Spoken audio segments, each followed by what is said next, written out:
are you all? Yeah. So I hope you have been reading newspapers in the last 1 week also. Due to Dasara holidays, we could not have the classes.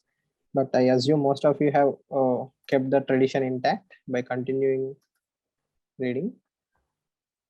Today also, luckily for us, there are not many articles in the Hindu newspaper today which are really worth your time. So we will try to cover some articles from the last 1 week also, so that it will give you a nice perspective on what you have missed. So how many of you read Indian Express on a regular basis?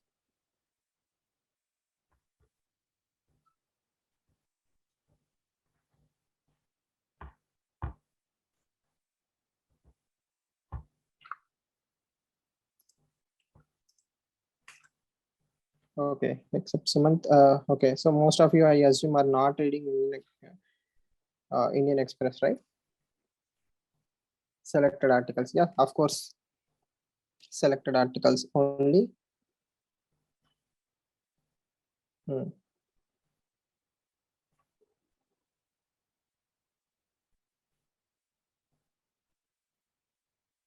Right.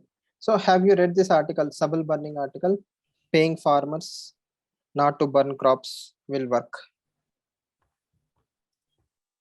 So this is an article related to stubble burning. Even more important, this article is about data-driven policy making. So a basic question can be this: why subsidies and how do subsidies help the system? First of all, if you take agriculture, agriculture is having a lot of ways where government is subsidizing, from seeds all the way till electricity, from MSP to multiple uh, food processing industries. Everywhere government is subsidizing agriculture heavily. Now, even burning the crops is also one issue.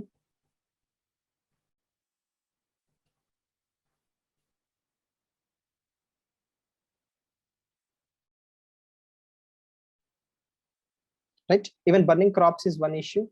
And within that, there is a lot of support that government is giving. First of all, GS paper 2 and GS paper 3, one is air pollution, the other one is governance. Why air pollution is a big problem, all of you know. We don't have to go into the details. So what are the steps taken by government so far? Happy seeders, biodecomposers, fining the farmers. So these kind of methods have been tried and tested by the government. Now what these writers are trying to tell the government is, if you do empirical data, the farmers are very happy in doing ex situ, right? In situ and ex situ, these are types of management. In situ means then and there only. Ex situ means you are taking the crop elsewhere and you are trying to solve that problem. So using empirical data, that means through research and understanding, they have understood this, that farmers will be happy if you give money in front rather than after the crop burning, right? So this is not, you know, what they are doing is not important. Why they are doing and how it will help the governance. That means tomorrow, if you become a bureaucrat or a policy maker, if you want to subsidize the farmers, the best way to subsidize the farmers is to do some pilot projects. Okay, understand the problems of the farmers, then move on to implementing them or implementing that particular solution.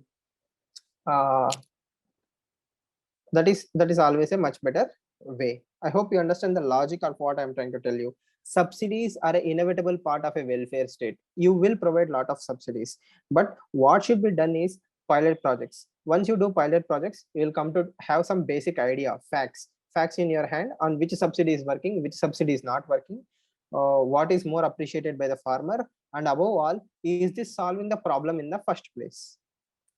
If you can think in this logical order, this can be used in both case studies, right? There was a ethics case study a few years ago, which asked the aspirant to frame a policy. So in the same way, if you read such kind of articles, what will happen is, if you think, what are the major lessons we can learn and how to build a trust with the farmer, you can apply the same logics in your case studies as well. Are you able to understand what I'm trying to tell you?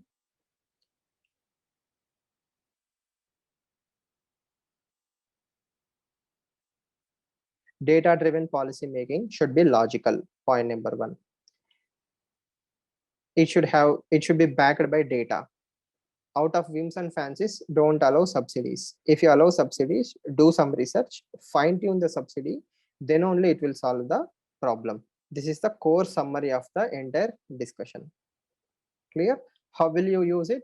Either in ethics case study, you will use it like step by step, or in GS paper to governance way forward, you will use the same points that some pilot projects should be done. Empirical data should be taken for subsidy management.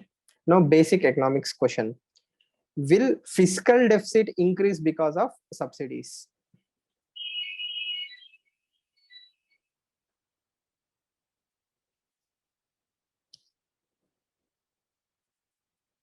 Will physical will fiscal deficit of the states will increase or decrease because of subsidies?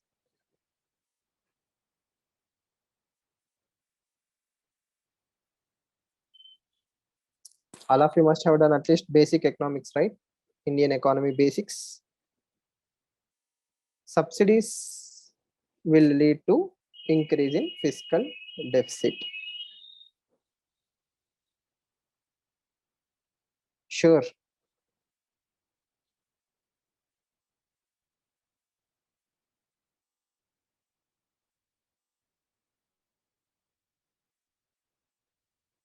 Okay. Are subsidies revenue deficit or capital, revenue expenditure or capital expenditure?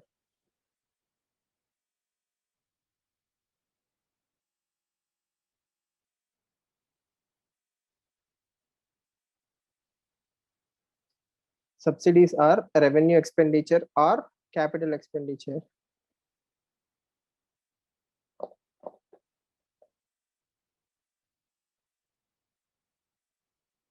You guess. Okay, Srinivas, nice. What about the rest of you? Mhm. Why revenue? What about the rest of you? You have no clue, or you are not in a position to type? Hmm. So all subsidies are revenue in nature. Most of the subsidies, 99% of the times, all subsidies are revenue in nature. It's not about day-to-day expenditure, it's recurring in nature. Always remember, revenue is recurring in nature. That means you have to keep giving it again and again. Even if you give it once in a year also, next time you have to give it. So as long as you keep giving, that is a revenue expenditure. So what am I trying to tell you is, capital expenditure and revenue expenditure will increase the fiscal deficit of the state. So here subsidies are a fiscal deficit. Even one time are also revenue expenditure. Okay. uh, See, anything that is used for maintenance is a revenue expenditure. It's not one time, half time. The logic is, if you are recurring, that is a revenue expenditure. The problem is, if I'm giving money to the people for welfare and they are not using it in the efficient way, then I'm wasting the money, fiscal deficit. At the same time, it is also harming the entire program. So always link economics to GS paper 3 and application to governance. Here application is governance, money related stuff is related to GS paper 3. Clear? Because as a collector in your GS paper 4 also there is a line syllabus copy which says efficient usage of public funds. So it's your responsibility to use public funds nicely. It also should apply to the political masters, right? So whether a bureaucrat wastes the money or a minister wastes the money, money is wasted of the taxpayers. So that should be the problem here. And second thing, the ultimate beneficiary is farmer. If he is not benefiting, then what is the point of having an entire scheme? Clear? Okay. Even one time also, Divya, it's revenue. Narega,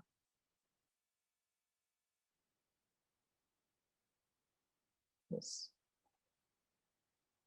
Maintenance, anything related to maintenance is revenue. Construction of school is capital expenditure. Maintenance of school is revenue expenditure. That is a simple way to remember the basics. Right. Have you seen this article? A stronger and finer frame. Srivatsava Krishna, he's an IAS officer.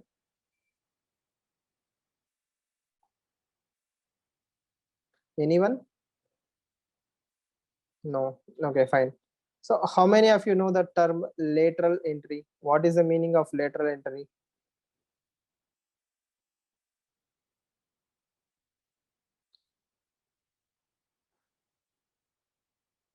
Direct entry. Lateral entry is kind of direct entry. Yes.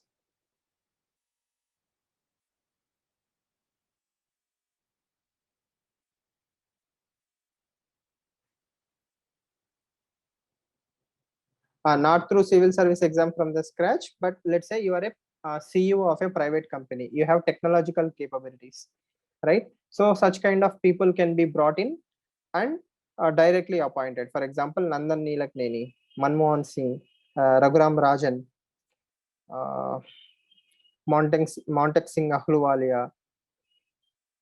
Uh, all these people can be considered as lateral entries. Apart from that, recently government of India has appointed few people as a lateral entries. That means if you clear UPSC exam, you will join at IAS cadre, right? IAS, SDM, sub district magistrate, joint secretary, secretary, cabinet secretary, principal secretary, cabinet secretary.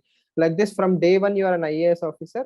Through promotions, you rise to the level of joint secretary. But what government of India can do is it can appoint someone like Nandan Nilekani directly as a joint secretary or even a cabinet minister. Cabinet minister is a different thing. Here, he will be appointed in the highest post.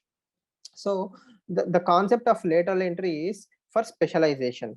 Let's say you are a bureaucrat, you studied in IIT, you are a computer science engineer, but you can be appointed as an agriculture secretary. That means a bureaucrat is a generalist. He should be able to work in every department and make things work.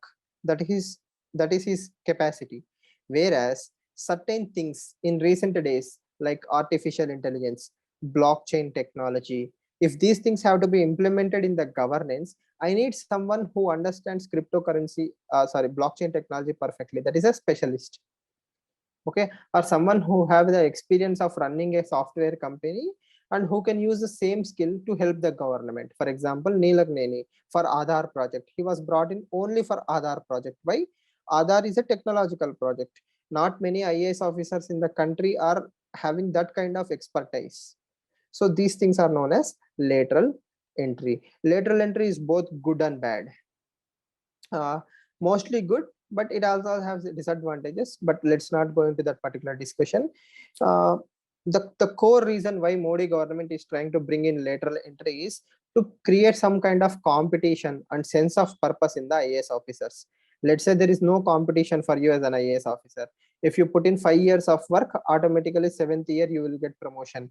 What incentive do you have to work harder? Nothing.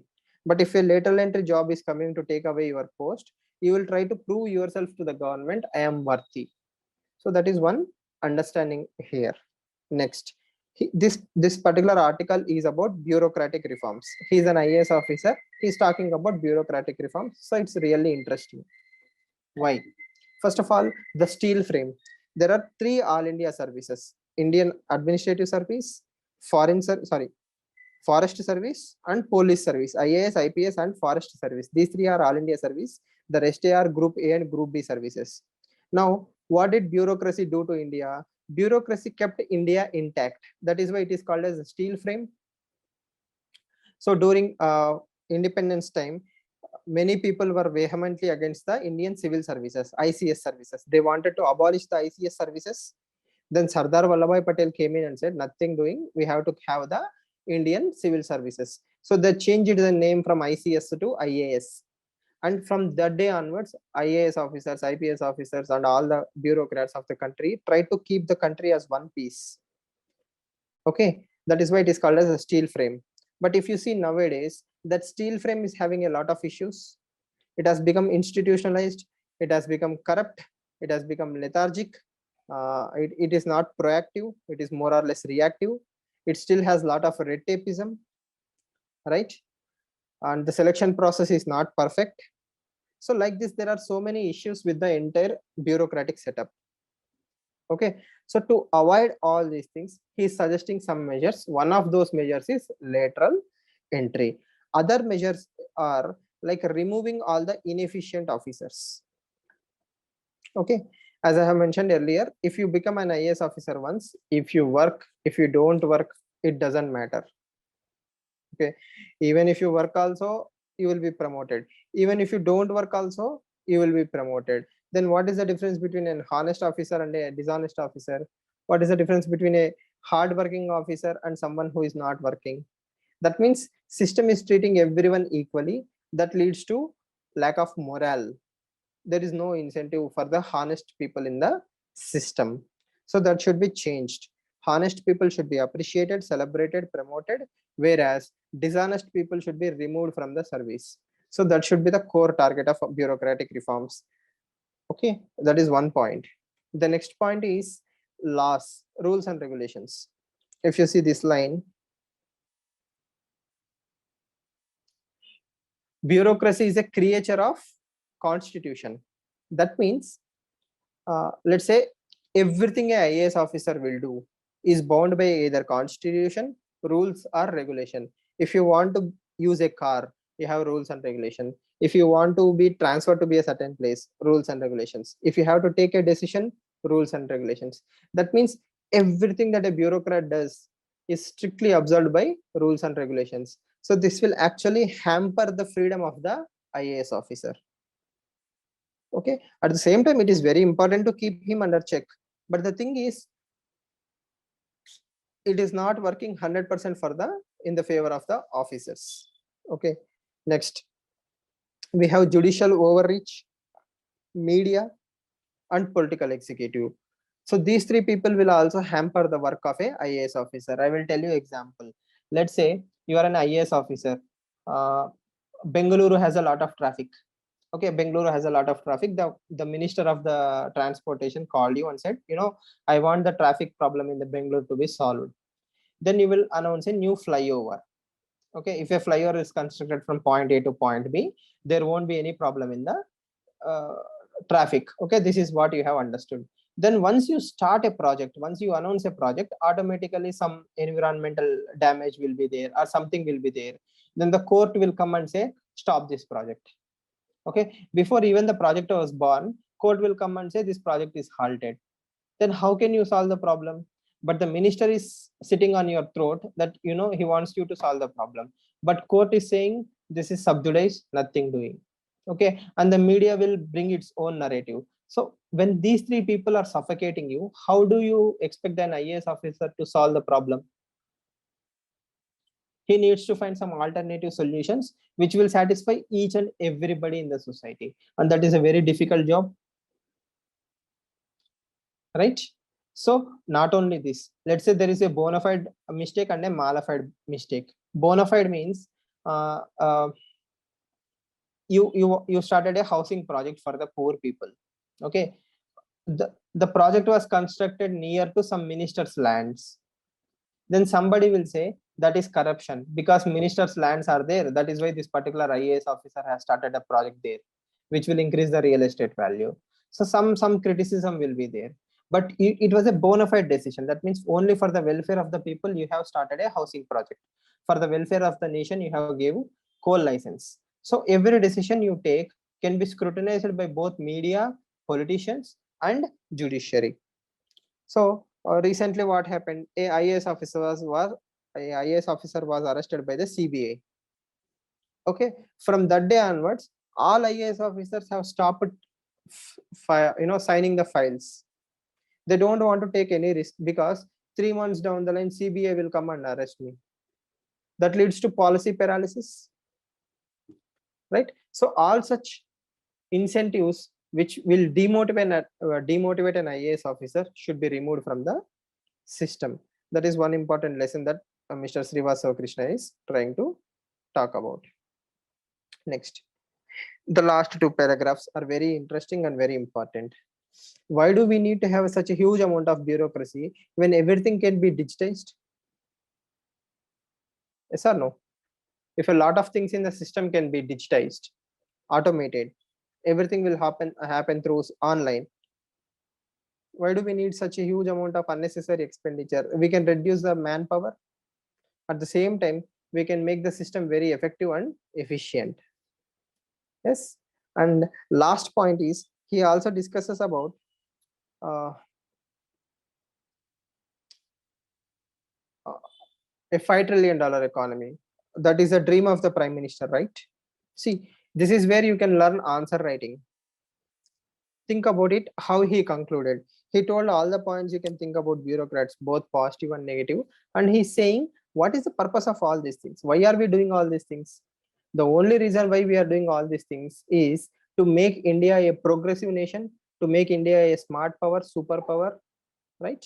And what kind of bureaucracy can take India there? The only kind of bureaucracy is the challenge accepting bureaucracy, not a challenge avoiding bureaucracy. That means if some job is given to IAS officers, they should not say, oh, why me, why my department, why not some other department? They should happily say, why not our department? If such kind of bureaucracy is created, automatically a better system will be created and India can become a $5 trillion economy. That is what he's trying to tell. And here is an interesting point, probably you might like it.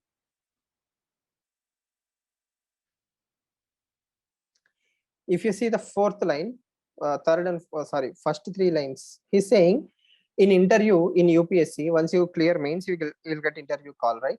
In interview, you are tested only for 20 minutes or 30 minutes. Instead of that, he's saying psychometric tests should be done. More amount of time should be spent on interviewing the candidates. Only then good candidates will come out. That is what he's trying to tell.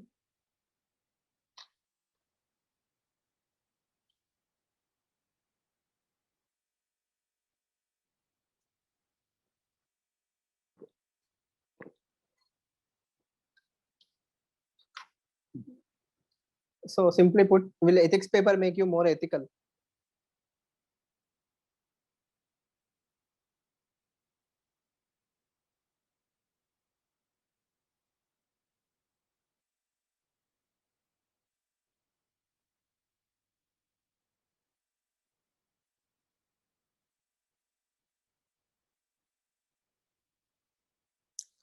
That's a food for thought.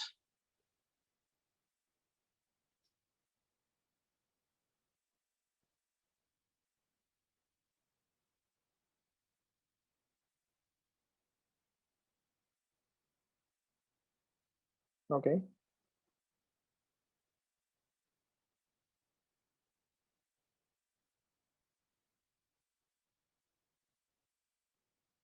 Hmm. Okay. So today's newspaper, I assume some of you have read today's newspaper. Is this article important?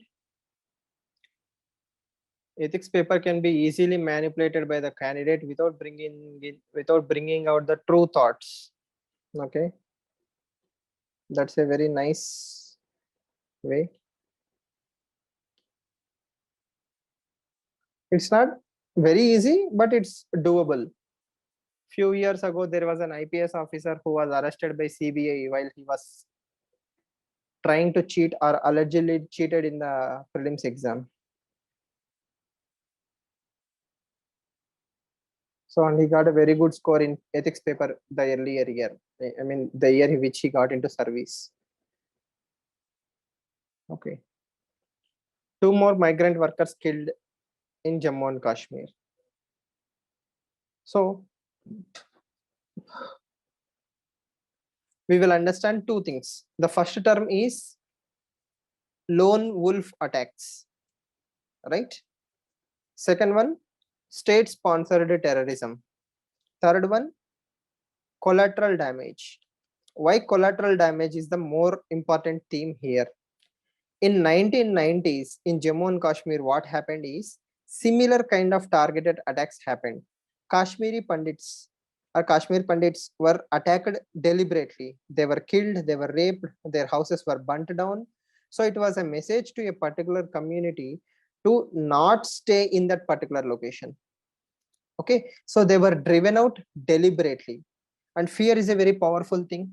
See, think about it. The might of Indian Army. We have Army, Air Force, Navy, nuclear weapons, so hypersonic weapons, Agni missiles, and all these things. But in spite of all this kind of energy, strength behind us, still a bunch of people who are radicalized are going on a killing spree in Jammu and Kashmir. And that is a new kind of terrorism that we are seeing. They are not worried about the nuclear weapons. They are individuals who think they can mix with the normal population and still targetedly kill people. So if you see who they are targeting, they're either killing Kashmiri Pandits or they're killing migrants who are working in Jammu and Kashmir, the school teachers, right? The workers, the laborers, everybody is an outsider. So the message is very clear. If you are with Indian government, or if you are a Kashmiri Pandit, or if you are a migrant labor, you are not welcome in Jammu and Kashmir. And who is sending this message? Not the people of Jammu and Kashmir, but few, like handful of radicalized people from Jammu and Kashmir. But how does or what is the message that will happen? A normal Kashmiri is not at all interested in the killing of these people, right? He's happy that Jammu and Kashmir is opening up, business is doing fine, he's making money. But these people, they want to provoke the Indian government. When the Indian government is provoked, okay, it will go for encounters or arrests or something like that. A retaliatory measure will happen. So when retaliation is happening, a innocent might be killed in the process. Such kind of damage is exactly what these terrorists are looking. That means I will keep on killing the migrants or Kashmiri Pandits. When Indian government retaliates, I will say that Indian government is attacking Kashmiris. I want to bring bad name to India. Okay, and at the same time, my purpose of putting fear in the minds of the Kashmiri Pandits is also working. The rehabilitation and resettlement of Jammu of the Kashmiri Pandits will be at least postponed for next 1.5 year or 2 years or more. Right? The development of Jammu and Kashmir will be halted. When there is no development, there will be unemployment. When there is unemployment, radicalization will happen. No person in the right mind will now go to Jammu and Kashmir for tourist purposes, activity purposes. Why? He knows that outsiders are being targeted. So economy of Jammu and Kashmir will collapse. Kashmiri Pandits will leave Jammu and Kashmir. Lockdown might be imposed. Internet bans might be imposed. When all these things are working out in the favor of the terrorists, what will they do? They will radicalize more youth. They will say, see how Indian government is suffocating the Kashmiris. See how Indian government is doing something wrong. But in reality, Indian government is actually trying to mend fences. Point number 2, there is no local political support which is actually saying that we should join hands with Indian governments. So that is the flaw in the entire plan, that every time something happens, there should be some local government and it should support the Indian system. Right now, we are doing 20% wrong. They are doing 95% wrong. Okay, killing is 100% wrong. Okay, but their plan, to put fear in these Kashmiris or to alienate India from Kashmir is only going to backfire. Right? I hope you understand the severity of this entire discussion, because in post-independence consolidation in 1990s, this is exactly what has happened, and the outcome. Kashmiri Pandit, the largest exodus of the Hindus from India happened only in Jammu and Kashmir. That led to the demographic change. Lot of drama happened, and unnecessary all these innocents are being killed. Clear?